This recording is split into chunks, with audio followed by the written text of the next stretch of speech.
চারটা কারণে মানুষ জাহান্নামে যাবে। এক নাম্বার কারণ হলো ক্বালু লাম নাকু মিনাল মুসাল্লিন, মানুষ নামাজ না পড়ার কারণে সে জাহান্নামে যাবে। এক নাম্বার। ক্বালু লাম নাকু মিনাল মুসাল্লিন, যেই মানুষটা নামাজ পড়ে নাই সেই মানুষটা জাহান্নামে যাবে। এটা আল্লাহ কুরআন দ্বারা প্রমাণিত, হাদিসের প্রয়োজন নাই। নবীজির হাদিসের মধ্যে আসছে যে মুমিন আর হলো মুনাফিক, এই দুইটা পার্থক্যকারী হলো নামাজ। বাইনাল আবদি ওয়া বাইনাল কুফরি তারকুস সালাহ। মুমিন এবং মুনাফিক এই দুইটার পার্থক্যকারী হলো নামাজ। আর আল্লাহ কুরআন কি বলছে? ক্বালু লাম নাকু মিনাল মুসাল্লিন মা সালাকাকুম ফি সাকার, চার কারণে মানুষ জাহান্নামে যাবে। একই মায়ের দুইজন সন্তান, একজন সন্তান আজান দিলে মসজিদে আসতো, আরেকজন আজান শুনলে বড় নারাজ হইতো। মুয়াজ্জিমের কাম নাই, একটু বড় মাইকে দ্বারা কতবার পড়বো নামাজ, বড় নারাজ হইতো। তো বুঝতে হবে তার ইমানের মধ্যে ঝামেলা আছে, এই ঝামেলা যুক্ত ইমান দিয়ে সে জান্নাতে যাইতে পারবে না, এটাই স্বাভাবিক। চিরন্তর বাস্তব কথা হলো একই মায়ের দুইজন সন্তান, একজন আল্লাহর প্রতি খুব ভালোবাসা ধারণ করে, আল্লাহর প্রতি খুব আস্থা এবং বিশ্বাস তার ভিতরে আছে। আরেকজন সন্তান সে আল্লাহর প্রতি বড় নারাজ, মসজিদে আজান হইলে সে এটা নারাজ হয়, তার মনে কষ্ট লাগে। মসজিদে আজান হয়েছে, সে বাড়ির দিকে চলে যায়, বাড়ির থেকে সে বাজারের দিকে চলে যায়, সে নামাজ পড়তে রাজি না। ওই কাল কিয়ামতের ময়দানে নামাজিওয়ালা ভাই সে জান্নাতে যাবে, আর ওই বেনামাজি ভাই সে জাহান্নামে যাবে। দিন শেষে সবাই কিন্তু মৃত্যুবরণ করবে, ওই দুই ভাইও কিন্তু মৃত্যুবরণ করবে। তো এই দুই ভাই মৃত্যুবরণ করার পরে যেই ভাই নামাজ পড়েছে, যেই ভাই আল্লাহর প্রতি বেশি আস্থা এবং বিশ্বাস রেখেছে, যেই ভাই সবচেয়ে বেশি নেকের কাজে আগে এসেছে, যেই ভাই জুমার আজান হওয়ার পরে দুনিয়াবি কাজকর্ম সবকিছু ছেড়ে দিয়ে আল্লাহর ঘর মসজিদে আল্লাহকে সেজদা দেওয়ার জন্য চলে এসেছে, সেই ভাই মৃত্যুর পরে জান্নাতে যাবে। আর যেই ভাই আজান পড়ার পর, আজান শোনার পরে বড় নারাজ হইতো, আল্লাহর প্রতি বিশ্বাসও তার তেমন ছিল না, সেই ভাইও দিন শেষে মৃত্যুবরণ করবে, কবরের ভিতরে যাবে। একজনের কবরের ভিতরে আযাব শুরু হয়ে যাবে, আরেকজনের কবরের ভিতরে জান্নাতি বিছানা বিছিয়ে দেওয়া হবে। সুবহানাল্লাহ। তো ওই দুই ভাই ওই হাসরের ময়দানে ফয়সালা হয়ে যাওয়ার পর এক ভাই দুজকে চলে যাবে, আর এক ভাই জান্নাতে চলে যাবে। জান্নাতে যেই ভাই চলে যাবে সেই ভাই জান্নাত থেকে চিৎকার করে বলবে, মা সালাকাকুম ফি সাকার।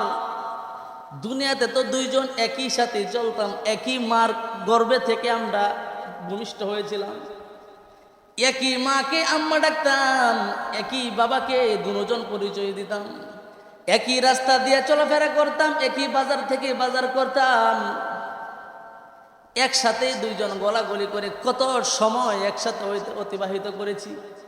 আজকে তুমি জাহান্নামে কেন?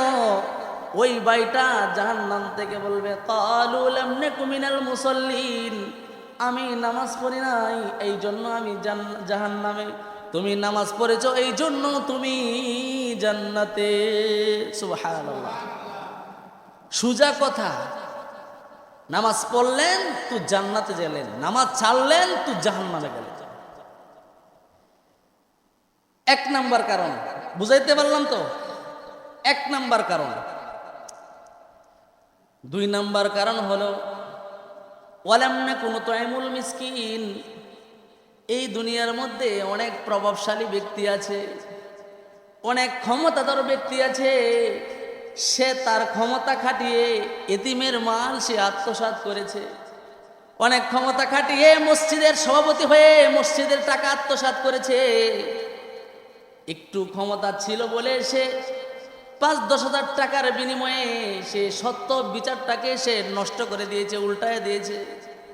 গরিব মানুষ তার কাছে বিচার চাইছে, টাকা নাই বলে সে সত্য বিচার পায় নাই।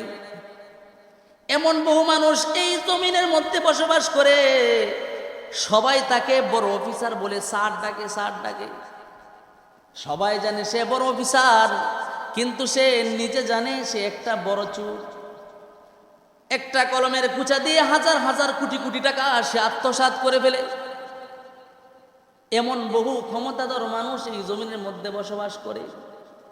এই মানুষগুলাও কিন্তু দিন শেষে ওই কবর দেশে চলে যাবে। মাটির উপর থেকে মাটির নিচে তাকে গলা ধাক্কা দিয়ে তাকে ফেলে দেওয়া হবে। ওই মানুষটা যখন মৃত্যুবরণ করবে, ওই মানুষটা মৃত্যুবরণ করার পরে ওই মানুষটাকেও আল্লাহ জাহান্নামের সবচেয়ে নিকৃষ্টতম জায়গার মধ্যে তাকে আল্লাহ তাআলা ঢুকায়া দিবে। কি বুঝলেন?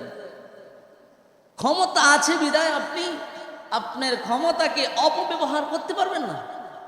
হন না আপনি এলাকার মুরব্বী, হন না আপনি এলাকার সবচেয়ে বয়োজ্যেষ্ঠ আলেম, বয়োজ্যেষ্ঠ লোক, আপনি হন না টুপিওয়ালা, আপনি হন লম্বা পাঞ্জাবিওয়ালা, আপনি হন লম্বা পাগড়ি পরনেওয়ালা, আপনার অন্তর্করণটা যদি সুফাইলি হালত যদি না হয়, আপনার দিলটা যদি আপনার ভালো না হয়, তাহলে আপনার চেয়ে নিকৃষ্ট মানুষ এই জমিনের মধ্যে আর একটাও নাই। আল্লাহ কোরআন তো বলছে যে সে মানুষ না, সে হলো অমানুষ। হ্যাঁ, যে বালহুম আদল উলাইকা কাল আনআম বালহুম আদল, সে চতুষ্পদ জানোয়ারের চাইতো সে নিকৃষ্ট। এই জন্য লম্বা পাঞ্জাবি পরনেওয়ালা ব্যক্তিকে দেখলেই ভগবান মানেন না, একটু বুঝিয়েন সে ভালো না খারাপ, সে কি দুনিয়ার স্বার্থের পাগল নাকি সে মানুষের স্বার্থে কাজ করে, আল্লাহর সন্তোষের জন্য কাজ করে। এটা দেখেন, লম্বা পাগড়ি পরলেই লম্বা সালাম দিয়ে দিয়েন না, বুঝে নিয়েন সে ইমান না বেঈমান। হ্যাঁ, 2 নম্বর কারণ সরাসরি কোরআন বলতেছে। কোরআন আমার বাবার বাংলা বইয়ের কথাও না, আপনার বাবার বাংলা বইয়ের কথাও না, এটা হলো কোরআনের কথা। এই কথা পরিবর্তন করার কোনো মায়ের লাল নেই যে এই কথার পরিবর্তন করে ফেলবে। কোরআনের কথা, ওয়ালাম নাকুনু তু'ইমুল মিসকিন। সুতরাং এটা আমাদের সমাজের মধ্যেও এটা অনেক হচ্ছে, সচরাচর চোখে পড়ে। বাবা মারা গেছে, বড় চাচা এতিম সন্তান, নাবালেগ সন্তান,